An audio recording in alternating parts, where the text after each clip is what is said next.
할렐루야. 하나님의 말씀은 요한계시록 22장 12절 한 절 말씀입니다. 요한계시록 22장 12절 같이 읽겠습니다. 시작. 보라, 내가 속히 오리니 내가 줄 상이 내게 있어 각 사람에게 그가 행한 대로 갚아 주리라. 아멘. 하나님의 복을 기대하는 것은 사실 너무나도 자연스러운 겁니다. 그래서 예수 믿는 사람이 복 받기를 기대하고 또 하나님 앞에 상급 받기를 기대하는 것은 너무 자연스러운 거거든요. 그런데 이거에 대해서 이제 부정적으로 말하는 사람도 많고 또 그런 사회적인 현상도 많지요. 왜 그런가 하면 복을 받고 하나님의 상급을 받으려고 하는 마음보다 우리의 삶이 변하지 않고 그것만 바라는 사람들의 모습 때문에 이게 더 부정적으로 비춰지는 거예요. 우리의 삶이 변하지 않고 내가 하나님의 말씀을 따라가지 않고 하나님 복 주세요, 하나님 나에게 상 주세요, 이거는 성황당에 가서 그냥 무조건 그냥 비나이다 하는 거하고 전혀 다르지 않은 거예요. 그런 걸 우리가 기복신앙이라고 하죠. 복을 비는 신앙. 근데 기독교는 기복신앙이 아닙니다. 우리의 삶이 변화되어지고 주님이 우리의 삶을 보고 기뻐하시고 인정하시는 가운데 우리에게 응답을 주시고 축복을 주시고 상급을 주시는 거기 때문에 기복신앙과는 전혀 차원이 다른 거예요.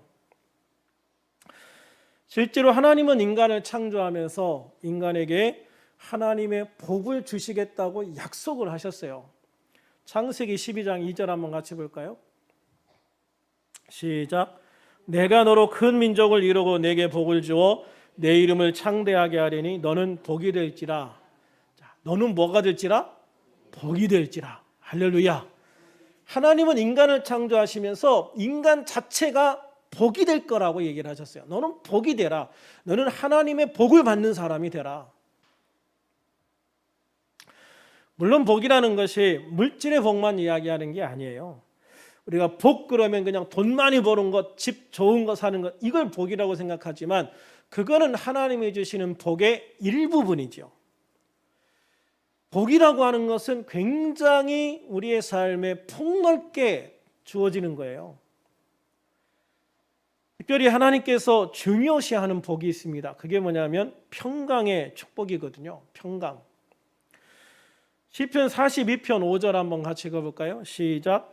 내 영혼아, 내가 어찌하여 낙심하며 어찌하여 내 속에서 불안해하는가? 너는 하나님께 소망을 두라. 그가 나타나 도우심으로 말미암아 내가 여전히 찬송하리로다. 할렐루야. 하나님은 우리가 낙심하기를 원하지 않으세요. 우리가 불안해하기를 원하지 않으세요. 우리가 하나님께 소망을 두라. 하나님께 소망을 두면 하나님이 나를 도우실 것이고 그러면 우리가 우리 마음속에 평강을 얻어서 하나님을 찬양하는 기쁨이 넘치는 삶이 될 것이다. 이게 참 중요하거든요. 하나님은 낙심하지 말아라, 불안하지 마라 라고 하면서 우리에게 가장 중요한 길을 제시해 주는 거예요. 너는 하나님께 소망을 두라. 할렐루야. 우리가 하나님께 소망을 두는 사람이 되기를 소망합니다. 하나님께 소망을 두는 사람이 하나님께 복을 받고 하나님 앞에 상을 받는 거예요. 민수기 6장 24절 26절도 같이 한번 읽어봅니다. 시작. 여호와는 내게 복을 주시고 너를 지키시기를 원하며 여호와는 그의 얼굴을 내게 비치사 은혜 베푸시기를 원하며 여호와는 그 얼굴을 내게로 향하여 드사 평강 주시기를 원하노라 할지니라 하라. 할렐루야. 여호와는 내게 복을 주시고 너를 지키시기를 원하신다. 하나님이 인간을 향한 마음이에요. 하나님은 인간을 복 그 자체로 창조하셨고 하나님을 바라볼 때 하나님을 소망할 때 복을 주시겠다고 약속을 하시잖아요. 내게 복을 주시고 너를 지키시기를 원한다. 여호와는 그 얼굴을 내게 비치사 은혜 베푸시기를 원한다. 저는 살면서 그런 경험을 많이 하는데요.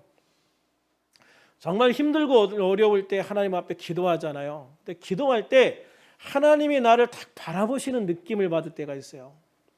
하나님이 나를 딱 바라보시는 느낌이 딱 드는 순간 모든 어려움이 다 사라져요. 힘들고 어려웠던 마음이 싹 다 녹아요. 그리고 내 마음에 기쁨이, 감사가, 소망이 다 내 안에 밀려 들어오는 게 느껴지거든요. 근데 우리가 신앙생활하면서 제일 힘들 때가 언제냐? 아무리 목이 터져라 하나님을 부르는데 하나님이 느껴지지 않을 때, 하나님이 나를 외면하고 있다고 느낄 때가 제일 힘든 거예요. 그거만큼 힘들고 고통스러울 때가 없는 거예요. 그런데 정말 내가 그냥 앉아서 주님 했는데 주님이 나를 딱 바라보면서 왜? 라고 딱 하는 게 느껴지면 그 다음부터 뭐가 힘들어요? 뭐가 슬퍼요? 눈물이 나다가 슬픔의 눈물이 나오다가 그게 기쁨의 눈물로 바뀌고요. 절망의 마음이 소망으로 바뀐다고요. 그래서 주님이 나를 바라보시는 것, 주님의 얼굴을 내게로 향하여 드시는 것이 그게 바로 은혜예요. 그게 은혜라고. 주님이 나를 바라보시는 것 자체가 은혜고 그 은혜가 있을 때 내 마음에 진짜 하나님이 주시는 평강의 축복을 누리게 되어지는 것이죠. 그래서 우리가 살면서 하나님의 은혜 안에 사는 것이 복인 줄로 믿으시기를 바랍니다. 하나님의 축복, 하나님의 상급을 바라보는 가장 대표적인 기도 중에 하나가 야베스의 기도라고 그래요. 역대상 4장 10절 한 절 짧게 나와 있는 기도인데요. 같이 한번 읽어봅니다. 시작. 야베스가 이스라엘 하나님께 아뢰어 이르되 주께서 내게 복을 주시려거든 나의 지역을 넓히시고 주의 손으로 나를 도우사 나로 환난을 벗어나 내게 근심이 없게 하옵소서 하였더니 하나님이 그가 구하는 것을 허락하셨더라. 할렐루야. 하나님이 그가 구하시는 것을 허락하셨더라. 정말 저는 이 마지막 이 부분을 읽는데 마음이 정말 뭉클해지더라고요. 그래, 하나님이 내가 구하는 것을 허락하셨다. 사실 이 야베스의 기도는 정말 현실적인 기도거든요. 그리고 이 야베스라고 하는 사람이 어떤 배경을 가지고 어떻게 살았는지 거의 나와 있질 않아요. 그냥 갑툭튀라고 그러죠. 갑자기 툭 튀어나오는 사람이 야베스거든요. 그냥 뭐 이 사람이 누군지도 몰랐는데 그냥 갑자기 야베스라는 사람이 툭 언급이 되는데 그 사람이 이렇게 기도했고 이렇게 응답받았다. 요 기사 딱 하나 나와요. 요 사람에 대해서는. 그러니까 제가 볼 때는 뭐 어마어마한 복을 받은 건 아니에요. 그런데 이 사람의 기도를 통해서 그 한 사람 그리고 그 한 가족에게는 충분한 하나님의 축복과 은혜가 상급으로 주어졌다는 것을 볼 수가 있는 거예요. 야베스라는 이름은 고통의 아들이라는 뜻입니다. 고통의 아들. 그러니까 사실 이 아들을 낳으면서 그 집안에 큰 어려움이 있었던 것이 아닌가라는 생각을 해요. 그래서 그 집안에 어려움이 있는 동안에 이 아들이 태어났기 때문에 아들을 이름을 고통의 아들 이렇게 지은 거죠. 그래서 이 이름과 기도를 통해서 보면 야베스의 삶이 참 순탄하지 않았다라는 것들을 봐요. 아마 그의 성장 배경에 큰 삶의 위기를 많이 맞았던 것 같은 그런 생각이 들어요. 아마 이방 민족의 침입으로 막 그 살던 곳이 다 황폐해지고 막 다 무너지고 막 이런 상황이 있었을 수도 있고 또 그런 말미암아서 살 길이 막막해서 정말 굶기를 밥 먹듯이 하는 그런 시간도 있었을 거라고 생각을 해요. 그러나 야베스는 이런 고통이 그를 절망하거나 낙담하거나 좌절하게 만들지 못했다. 이게 굉장히 중요한 거거든요. 그래서 야베스라는 사람을 여기에 갑자기 딱 등장시켰다고 저는 생각을 해요. 우리가 살아가면서 정말 큰 어려움, 좌절 이게 있었던 시기가 있거든요. 우리나라도 보면은 6.25 전쟁이 터지면서 얼마나 이 나라 이 민족의 좌절이 겪었어요. 뭐 순식간에 뭐 낙동강 정선까지 밀려가면서 또 뭐 북쪽으로 올라갔다가 또 다시 뺏겨서 막 내려오고 하면서 우리나라 이 특별히 남쪽에 있는 기반 시설이 거의 다 초토화되지 않았습니까? 그래서 6.25 전쟁이 딱 끝났을 때 우리나라 경제 상황이요, 지구상에 있는 모든 나라 중에 딱 뒤에서 두 번째였어요. 뒤에서 두 번째로 가난한 나라였어요. 우리보다 가난한 나라가 어디였는지 제가 찾아보니까 그건 안 나와 있더라고요. 근데 어쨌든 우리나라보다 가난한 나라는 지구상에 딱 한 나라밖에 없다.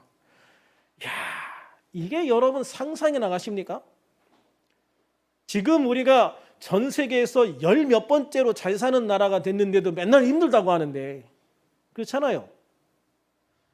우리나라 경제 수준이 지금 전 세계에서 열 몇 번째예요. 굉장히 잘 사는 거예요. 외국인들이 한국 오면 한국 대단하다고 깜짝깜짝 놀라는데, 한국에 대해서 불평을 가지고 이게 무감각한 사람은 한국 사람밖에 없다, 누가 그러더라고요. 근데 우리나라 사람들도 보면 왜 이런 민족을, 우리가 이런 기적을 이룰 수 있었을까? 그 6.25라고 하는 절망과 좌절 속에서 우리나라 국민이 절망하고 좌절하고 주저앉아 있지 않았다는 거죠. 어떻게든 이거를 극복하고 이겨나가려고 정말 얼마나 허리띠를 졸라매고 노력을 했겠어요. 그래서 저는 우리 할아버지 세대들, 우리 아버님 세대들을 존경해요. 정말 그분들의 그 희생과 그분들의 그 헌신이 없었으면 이 나라가 어떻게 지금 존재를 합니까? 어떻게 우리가 지금 이렇게 살 수가 있겠어요?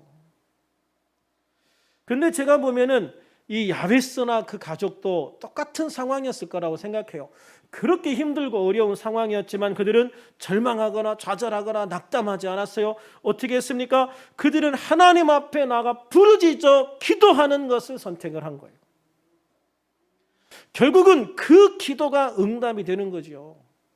여기에 이렇게 짧게 한마디 기도가 나왔다고 해서 야베스가 이렇게 한마디 기도했는데 하나님이 이렇게 쉽게 응답해 줬구나, 이렇게 생각하시면 안 돼요. 성경은 축약해서 기록을 했기 때문에 그 과정을 다 기록하지는 않았지만, 제가 생각할 때 야베스가 얼마나 오랫동안 하나님 앞에 정말 애끓는 심정으로 기도했을까, 얼마나 하나님 앞에 간절히 기도했을까.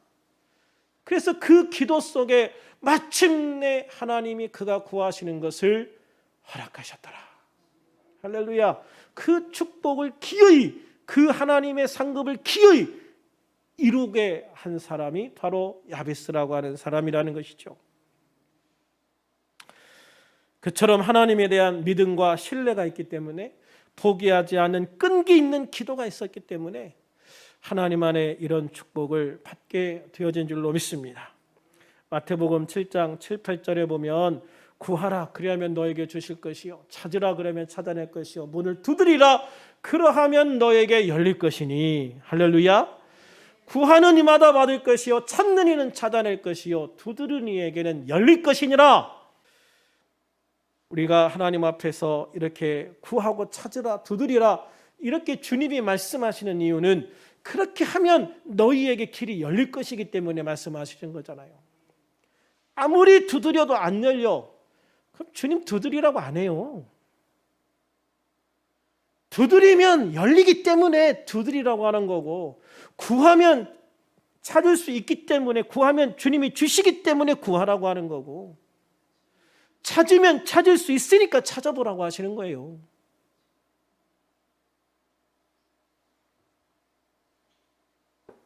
그래서 우리는 어떤 상황에서도 야베스처럼 포기하거나 낙심하지 않고 정말 믿음을 가지고 구하고 하나님의 축복을 상급으로 받는 우리들이 되기를 주님의 이름으로 축원합니다.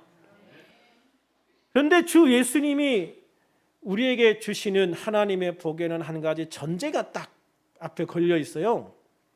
뭐냐면 각 사람이 행한 대로라는 거예요. 마태복음 16장 27절에서 예수님이 말씀하신 것을 읽어볼까요? 시작.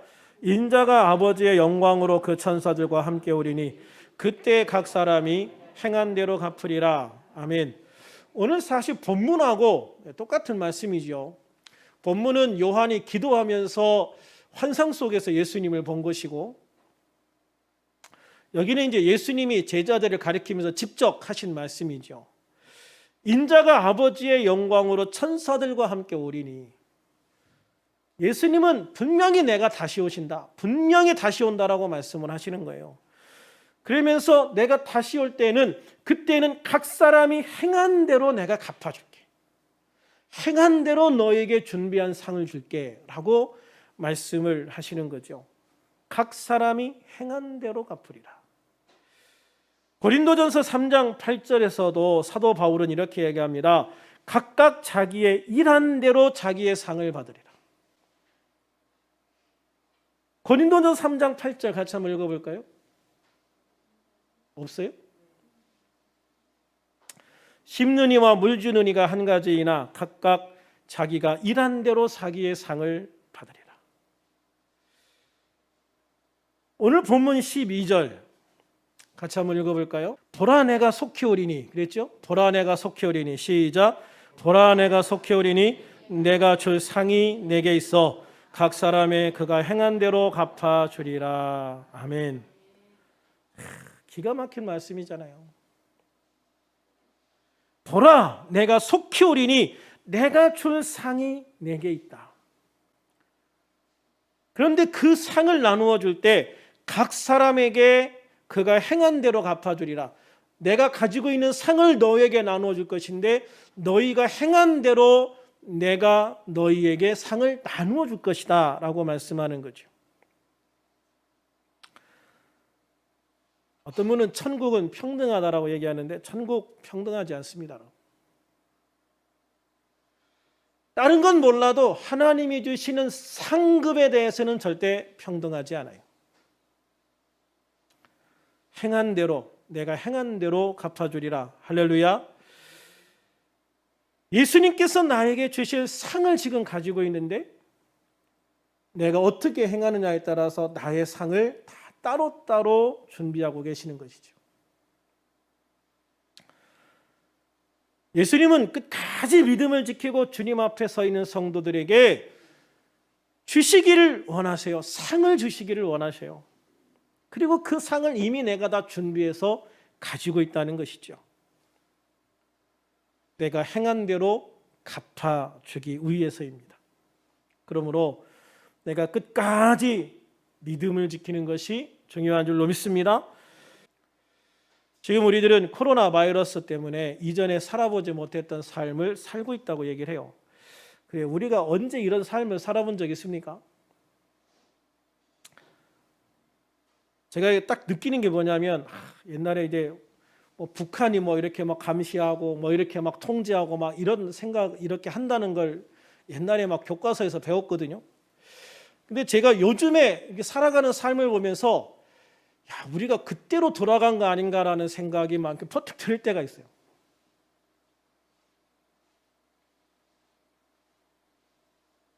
그러니까 이런 바이러스로 인해서 사회 전체가 이렇게 강력한 통제를 받는 시대가 온 거예요. 물론 우리가 이걸 빨리 이겨나가기 위해서 필요한 부분도 있지만 어쨌든 우리는 하나님 안에서 이전에 살아보지 못한 세상을 살고 있다는 것만은 분명해요. 그리고 이 살아보지 못했던 이 세상에서 이것 때문에 대다수의 교회와 국민들에게는 정말 많은 아픔과 고통이 되고 있죠. 이럴 때 우리들은 우리의 믿음을 증명할 기회로 삼아야 될 줄로 믿습니다. 고난은 그리스도인들에게 고난은 축복의 기회다. 아멘. 가정에서 예배해도요, 믿음을 버리거나 약해지지 말아야 돼요. 어디에서 예배하든 나의 믿음만은 버려져도 안 되고 약해져도 안 돼요. 아니 오히려 교회에 나오지 못하는 이 상황 속에서 우리는 더욱 굳센 믿음으로 무장하고 주님 앞에 나가는 기회가 되어야 될 줄로 믿습니다. 몸이 약한 사람에게는요, 그 몸이 약한 게 더 신앙을 견고하게 붙잡을 수 있는 기회가 되기도 하는 거예요. 환경이 연약하고 환경이 막힌 그런 경험을 한 사람들은 그것 때문에 무너지기도 하지만 그것 때문에 정말 하나님을 귀하게 붙잡고 믿음으로 승리하는 기회가 되기도 하는 것이죠.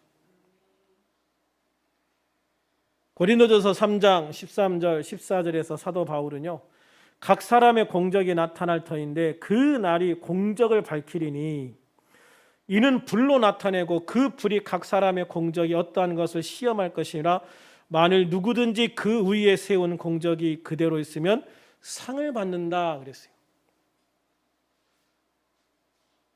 그 각 사람의 공적이 어느 순간에 이게 딱 하나님 앞에 내놓을 때가 됐는데 불로 한번 통과해야 된다는 거죠. 불순물을 태워야 된다는 거예요. 그런데 한번 딱 태웠을 때 호로락 타버리고 남는 게 없으면 이게 문제가 되는 거예요. 우리가 어떤 고난이나 어려움들을 겪었을 때 그 고난과 어려움이 끝나고 난 다음에 우리의 믿음이 어떻게 남아있는가, 사실 이게 제일 중요하거든요. 과정도 굉장히 중요합니다. 그러나 사실 과정보다 더 중요한 건 결과죠. 이 어려움이 끝났을 때, 이 과정이 끝났을 때 내 믿음은 어떻게 돼 있느냐? 이전보다 더 좋아져 있느냐? 아니면 이전보다 더 떨어져 있느냐? 그래서 이전보다 더 좋아졌으면 오히려 이 기회가 더 귀한 축복의 기회로 하나님 믿음을 더 강하게 한 기회가 된 것이고,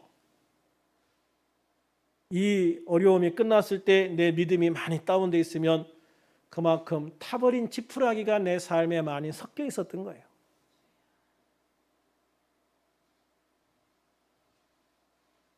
위기를 반대로 하면 기회가 된다고 해요. 불시험이 나의 위기가 아니라 정금같이 주님 앞에 나타날 기회가 되기를 주님의 이름으로 축원합니다. 요한 2서 1장 8절에서 사도 요한은 이렇게 말합니다. 너희는 스스로 삼가 우리가 일한 것을 잃지 말고 오직 온전한 상을 받으라. 네가 지금까지 열심히 일한 거 그거 잃어버리지 마. 그거 빼앗기지 마. 네가 지금까지 신앙생활하면서 지금까지 예수 믿으면서 하나님 앞에 쌓아놓은 것, 하나님 앞에 쌓아놓은 그 상급 잃어버리지 마라. 어떤 어려움이 오더라도 그거 잃어버리지 마라. 그거 다 고스란히 쌓아서 나중에 그거 온전하게 다 받을 수 있는 너희가 되라. 할렐루야. 우리 주 예수 그리스도 안에서 우리들은 위기를 하나님의 복을 받을 수 있는 기회로 만들 수 있기를 예수님의 이름으로 축원합니다. 왜 그리스도인들은 위기를 기회로 만들어야 되는가? 히브리서 11장 6절에 보면 믿음이 없이는 하나님을 기쁘게 하지 못한다고 말씀했어요. 또한 하나님께 나아가는 자는 반드시 그가 계신 것과 또한 그가 자기를 찾는 자들에게 상 주시는 이심을 믿어야 한다고 말씀하고 있어요. 우리가 믿음으로 하나님 앞에 나아가는 사람에게 요구되는 두 가지 뭐냐? 반드시 그가 계신 것과 하나님이 계신 것과 또 하나, 하나님은 자기를 찾는 자들에게 상 주시는 분이시다. 할렐루야. 이걸 믿어야 된다는 거예요. 이걸 믿으니까 우리가 견디고 이걸 믿으니까 우리가 기도하는 거예요. 그죠? 이걸 믿으니까 우리가 상급을 기대하는 거잖아요. 그래서 우리가 하늘나라에서 받을 상급 무엇보다도 중요합니다. 그런데 하나님은 하늘나라에서만 상급 주지 않아요. 이 땅에서도 또 계속적으로 하나님이 우리에게 상급을 주시거든요. 전에 제가 배우던 선생님 중에 그런 분이 계세요. 그분은 수업 들어오실 때 그 양쪽 주머니에 사탕을 가득 넣고 들어오시고, 그래서 그분은 항상 수업 들어오실 때 보면은 양복 주머니 양쪽이 불룩해요. 근데 수업을 하시면서 아이들에게 문제를 풀게 하고 또 뭐 맞았든 틀렸든 했든 뭐 손을 들어서 또 어떤 애는 뭐 그냥 열심히 들었다고, 어떤 애는 야 조는데도 그래도 너 열심히 졸음 참고 있다고 했든 뭐 어떤 명목으로든 가서 사탕을 하나씩 주셔요. 그래서 그 수업이 끝나고 나가면 사탕 안 받은 애가 진짜 하나도 없을 정도로 그게 다 하나씩 주시거든요. 제가 진짜 싫어하는 수업인데 그 선생님 때만은 졸지 않았어요. 저도 초반에 많이 졸았거든요. 조는데 와가지고 그래도 네가 졸린데도 열심히 참고 수업 들으려고 하는구나 하고 사탕 하나 주시는데, 야, 정말 그 사탕 받는 게 얼마나 미안했는지 몰라요. 그 다음에 또 안 졸려고, 재미없는데도 안 졸려고 억지로 참았더만, 야, 오늘은 너 열심히 참는구나 그러고 그날은 사탕 2개 주시더라고요. 그거 사탕 별거 아니죠, 그죠? 그 사탕 얼마 안 해요. 그런데 그거 받는 게 그렇게 기분이 좋은 거예요.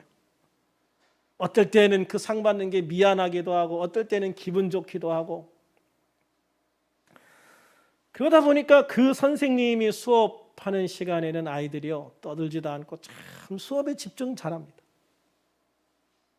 중간중간에 이렇게 하나씩 주시는 게, 그게, 이게 정말 좋은 거구나. 제가 예수 믿으면서 저는 그런 것도 많이 경험하거든요. 하나님께서 우리가 지칠만 하면 뭔가 하나 상을 주셔요. 이제는 못하겠다 싶으면 또 뭐 하나 주셔요. 이게 정말 은혜라고 생각을 하거든요. 제가 이제 경락이나 이런 걸 받아봐도, 마사지를 받아봐도 제가 그런 걸 느껴요. 아마추어가 해주는 거하고 프로가 해주는 게 달라요. 아마추어가 하면은요, 결국은 내가 그만해, 못해, 그만해라고 할 때까지 눌러요. 아파 죽겠는데 계속 누른다고. 프로는 뭐냐면은요, 이제는 절대 못 참아 할 때 딱 놔줘요. 그게 프로예요. 그래서 프로가 해주면 정말 이를 악물고 이게 이제 못 참아 하려고 할 때 딱 놔주고, 그러면 또 놔주면 또 딱 아픔이 가라앉잖아요. 그러니까 그러면 그 다음에도 그걸 받을 수 있어요. 그런데 아마추어가 하듯이 내가 정말 발버둥 치고 막 발로 걷어차고 할 때까지 끝까지 안 놔주면 그 다음에 그거 못하는 거거든요. 근데 하나님께서 그런 기술이 기가 막히시더라고, 제가 살면서 느껴보면.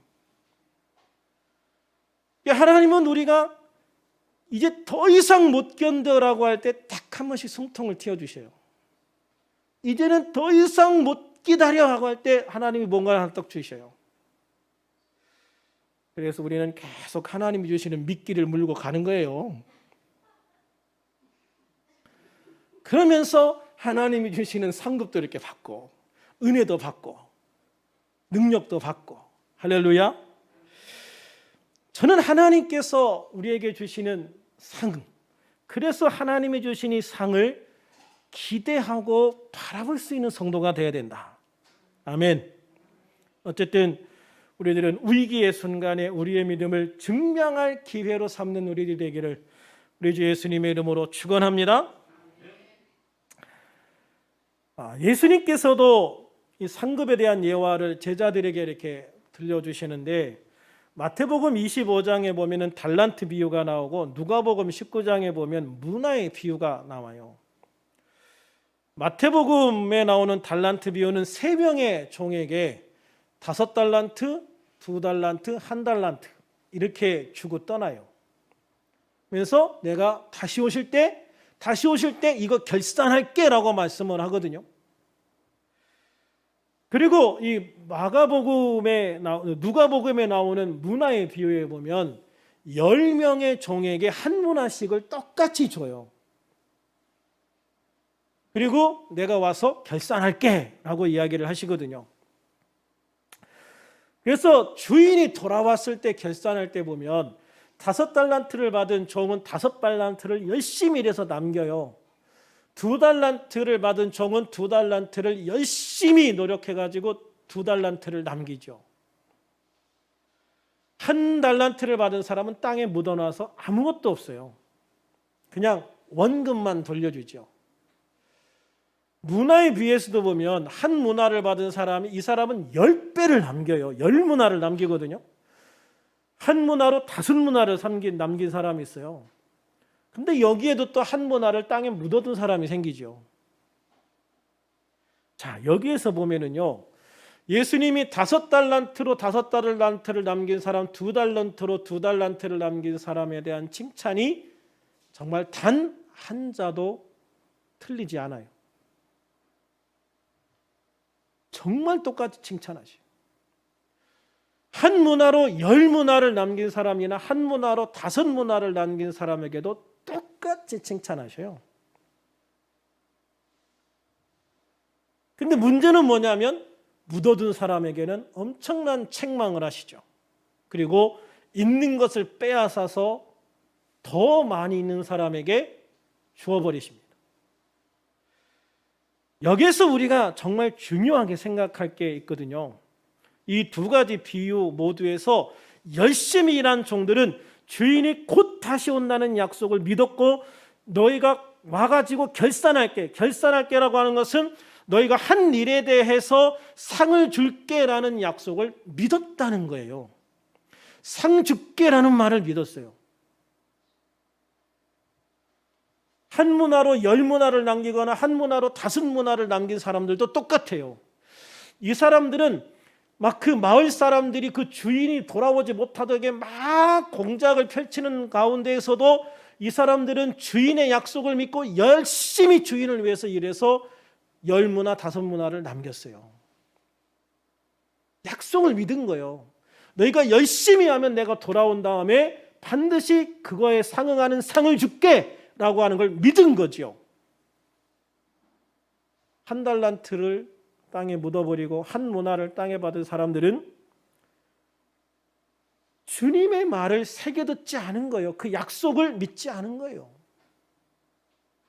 문화에 비해서 보면 거기에서 주인이 오는 것을 막 반대하는 사람들이 있는데, 아마 그 사람들의 시류에 편승해서 우리 주인 오기 틀렸어, 이거나 그냥 땅속에 묻어놨다고 주인 못 오면 이거나 가지지 뭐 이렇게 생각했을지도 몰라요. 자, 우리들은 어떤가? 본문 12절에서 예수님은 불안해가 속히 오리니 내가 줄 상이 내게 있어 각 사람에게 그가 행한 대로 갚아주리라고 말씀하고 있어요. 달란트 비유나 문화 비유에서 주님이 하신 말씀과 결국은 똑같은 거예요. 마태복음에서 예수님이 내가 다시 오실 때 각자가 행한 대로 그것에 대한 상을 준다는 말씀과 똑같은 거예요.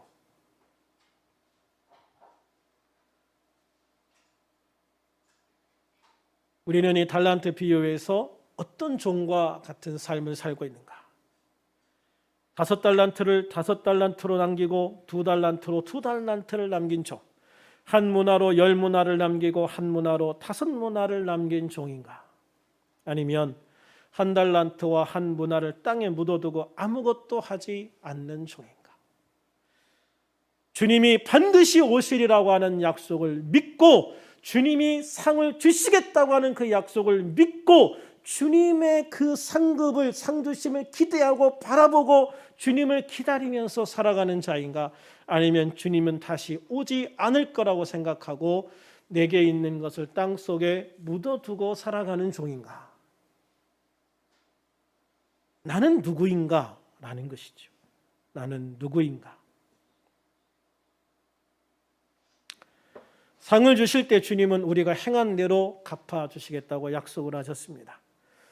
지금 우리가 어떻게 행하느냐, 어떻게 살아가느냐, 어떤 믿음을 가지고 있느냐가 우리의 삶의 과정 속에서 주어지는 상급도 결정하고, 마지막 때에 다시 오실 주님이 주실 그 마지막 천국에서의 상급도 분명하게 좌우하는 거예요.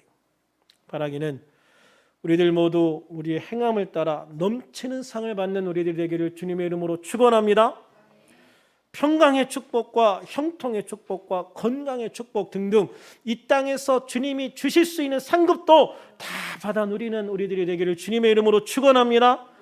그리고 주님 다시 오신 그날 주님께서 주시는 그 넘치는 축복, 다른 사람들보다 더 많은 것을 주셔서 우리를 칭찬하시고 축복하시는 그 주님의 음성을 들을 수 있는 우리들이 되기를 주님의 이름으로 축원합니다. 착하고 충성된 종아, 내가 작은 일에 충성하였으니 나의 잔치에 참여하라. 그 음성을 들을 수 있는 여기에는 모든 하나님의 자녀가 되기를 우리 주 예수님의 이름으로 축원합니다.